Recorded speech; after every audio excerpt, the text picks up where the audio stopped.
నమ్మకం అమ్మ లాంటిది. మా మీద మీ నమ్మకం మిమ్మల్ని తప్పకుండా అమ్మని చేస్తుంది.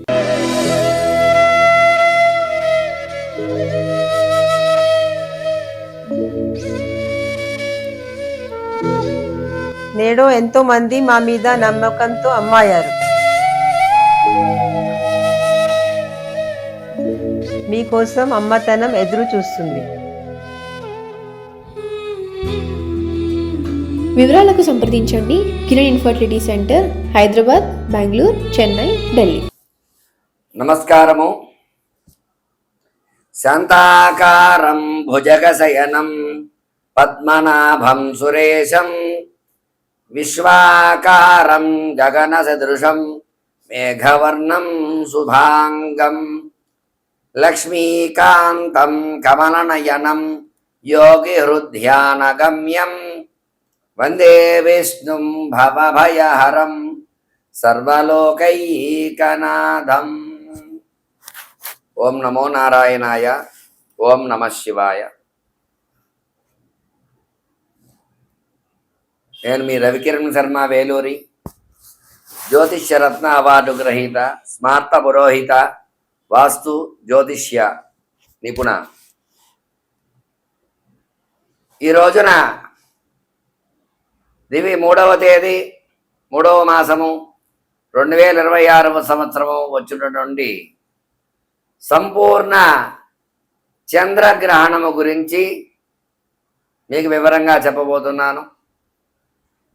ఈ చంద్రగ్రహణము సంపూర్ణంగా మధ్యాహ్న సమయంలో 3 గంటలకు ప్రారంభమై సాయంత్రము 6 గంటల 50 నిమిషాల వరకు ఉన్నది. సుమారు 3 గంటల 50 నిమిషాల వరకు ఈ చంద్రగ్రహణం అనేది మనకి ఉంటుంది. అయితే మన భారతదేశంలో సూర్యాస్తమయం 6 గంటల 2 నిమిషాలుగా అవుతోంది. కాబట్టి 6 గంటల 2 నిమిషాల నుంచి 6 గంటల 50 నిమిషాల వరకు 50 నిమిషాలు మాత్రమే కనిపిస్తుంది. మరి మిగతా దేశాల్లో కొన్ని దేశాలలో ఈ గ్రహణము వాళ్ళకి సూర్యాస్తమయం అవుతుంది కాబట్టి చంద్రగ్రహణం పరిపూర్తిగా కనిపిస్తుంది. మన దేశంలో కేవలము 45 నిమిషాలు మాత్రమే కనిపిస్తోంది. కాబట్టి ఈ చంద్రగ్రహణాన్ని 6 గంటలకి పట్టు స్నానం అనేది ఆచరించాలి. పట్టు స్నానము అంటే గ్రహణం పట్టిన తర్వాత ఆచరించే స్నానాన్ని పట్టు స్నానము అంటారు. ఇది ఎందుకోసం ఆచరించాలి అంటే గ్రహణ సందర్భంలో మంత్రములు మలినమైపోతూ ఉంటాయి. ఈ మంత్రాలను మరలా ఒకసారి ఉచ్చారణ చేసుకుంటే మంత్రాలకి పటుత్వత అనేది వస్తుంది. అందుకని మంత్రోపదేశము తీసుకునేవారు ఇటువంటి గ్రహణ సందర్భంలో మంత్రోపదేశం తీసుకుంటే మంత్ర జపాన్ని సాగిస్తే ఆ మంత్ర బలం ఎక్కువగా ఉంటుంది అని శాస్త్రాలు చెప్పబడ్డవి. అందువల్ల 6 గంటలకి పట్టు స్నానం చేసి 6 గంటల 50 నిమిషాలు దాటిన తర్వాత విడుపు స్నానం అనేది ఆచరించవలసి వస్తుంది. మరి ఈ గ్రహణము ఏ రాశిలో సంభవిస్తోంది అంటే సింహరాశిలో సంభవించడం జరుగుతుంది. పూర్వ ఫల్గుని నక్షత్రములో సింహరాశిలో కేతుగ్రస్తంగా చంద్రగ్రహణం ఏర్పడుతోంది.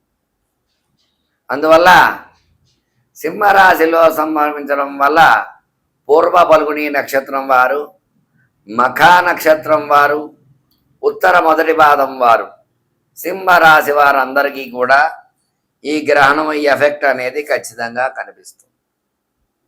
ఈ సింహరాశిలో ఉండేటువంటి వారు వాళ్ళ నక్షత్రాలకి అనుష్ఠాన జపాన్ని చేసుకుని గ్రహణ శాంతి పూజ ఖచ్చితంగా ఆచరించవలసిందే. అట్లాగే ఈ యొక్క గ్రహణ సందర్భంలో బయటికి రాకూడదు, చంద్ర దర్శనం చేసుకోకూడదు. ఉదయం నుంచి సాయంత్రం వరకు ఉపవాసం ఉండాలి. ఉపవాసం ఉండి సాయంత్ర సందర్భంలో కనుక ఈ గ్రహణ సందర్భంలో పట్టు స్నానం ఆచరించి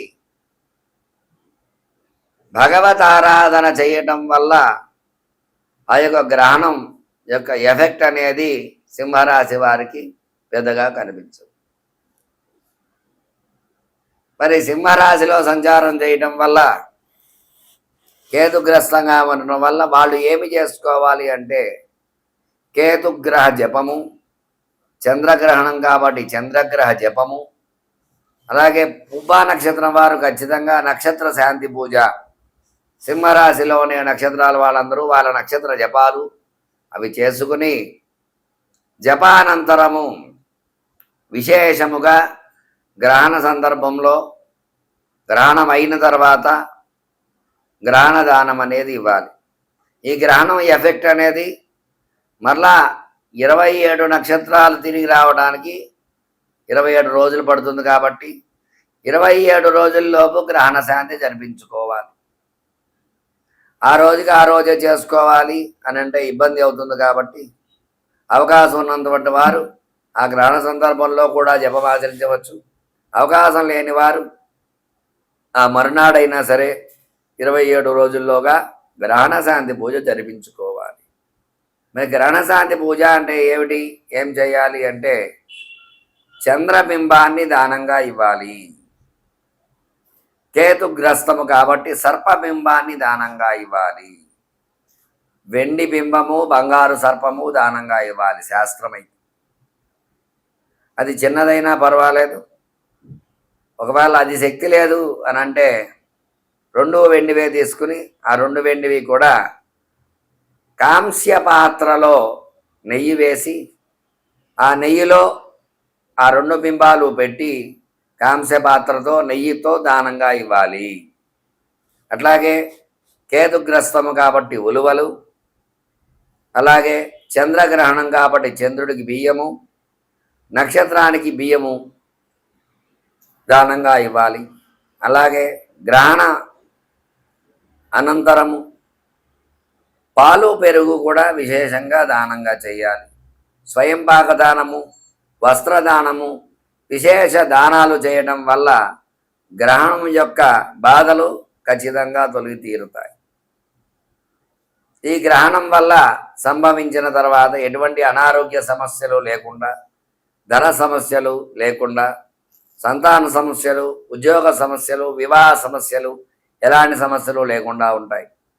అందువల్ల ఈ సింహరాశి వారు ఖచ్చితంగా కొన్ని నియమాలు పాటించాలి. ఈ గ్రహణం వల్ల 12 రాశులలో 3 రాశుల వారికి అద్భుతంగా ఉంది. ఒక 3 రాశుల వారికి నార్మల్గా ఉంది. ఒక 3 రాశుల వారి మిగతా 6 రాశుల వారికి మాత్రము కొంచెం ఇబ్బందులుగా ఉన్నాయి. అందులో భాగంగానే వృషభ రాశి వారికి అద్భుతంగా ఉంటుంది. అలాగే మకర రాశి వారికి కూడా చాలా అద్భుతంగా ఉంది. తులారాశి వారికి కూడా చాలా బాగుంది. ఈ రాశుల వారు ఈ గ్రహణం వల్ల వాళ్ళకి కలిసి వచ్చే యోగంగా చెప్పుకోవచ్చు. మరి 12 రాశుల వారికి ఏ రాశుల వారికి ఏ విధంగా ఉండబోతోంది ఈ గ్రహణం ఎఫెక్ట్ అనేది మీకు తెలియజేయడం జరుగుతుంది. నమస్కారం. మార్చి 3వ తేదీ 2026వ సంవత్సరం చంద్రగ్రహణం రాబోతోంది. పూర్వ ఫల్గుణి నక్షత్రయుక్త సింహరాశిలో గ్రహణం ఏర్పడుతోంది. ఈ రాశిలో సంచారం చేయటం వల్ల కుంభరాశి వారికి ఎలాంటి ఇబ్బందులు ఉన్నాయి, ఎలాంటి అనుకూలతలు ఉన్నాయి, ఎలాంటి ప్రతికూలతలు ఉన్నాయనే విషయాన్ని గురించి చెప్పడం జరుగుతోంది. కుంభరాశి వారికి గ్రహణం వల్ల ఇబ్బందులు పడే అవకాశం ఉంది.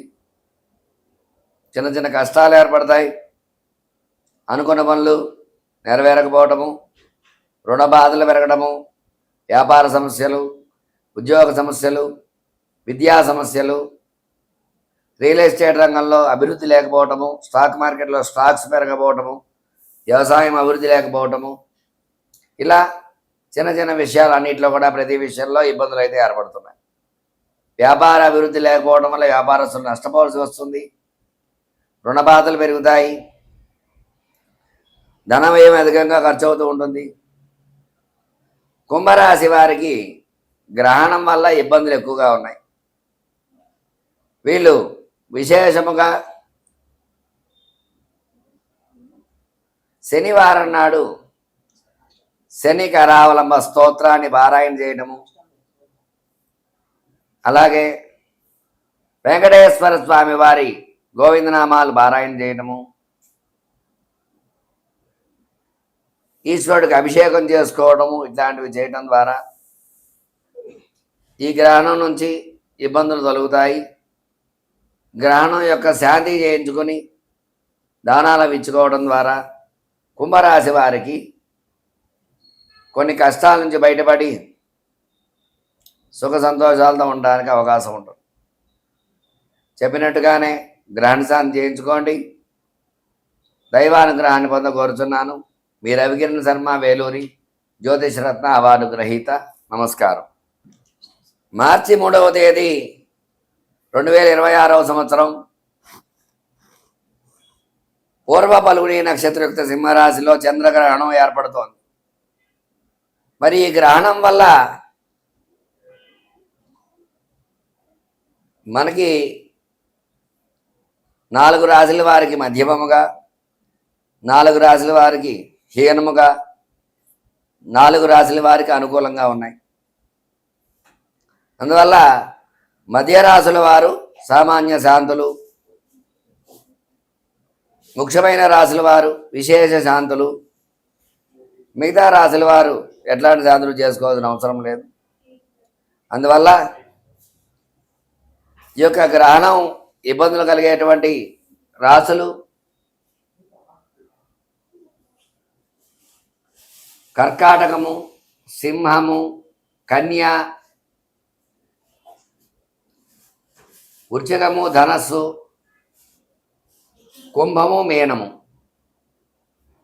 ఈ రాశుల వారికి ఎక్కువ ఇబ్బందులు ఉన్నాయి. కాబట్టి ఈ రాశుల వారు ఖచ్చితంగా గ్రహణ శాంతులు చేసుకోవాలి. మీకు ఎలాంటి శాంతి కావాలన్నా సరే స్క్రీన్ పై నా నెంబరు రోల్ అవుతూ ఉంటుంది. నన్ను సంప్రదించినట్లయితే గ్రహణం రోజు ఎలాంటి శాంతులు చేసుకోవాలి, ఎలాంటి పరిహారాలు చేయాలి అనే విషయాన్ని మీకు చెప్పి ఖచ్చితంగా శాంతి పూజలు చేయడం జరుగుతుంది నా ద్వారా. ఎలాంటి సందేహాలున్నా నన్ను సంప్రదిస్తారని కోరుకుంటూ మీ రవికిరణ్ శర్మ, వేలూరి, జ్యోతిషరత్న అవార్డు గ్రహీత. నమస్కారం.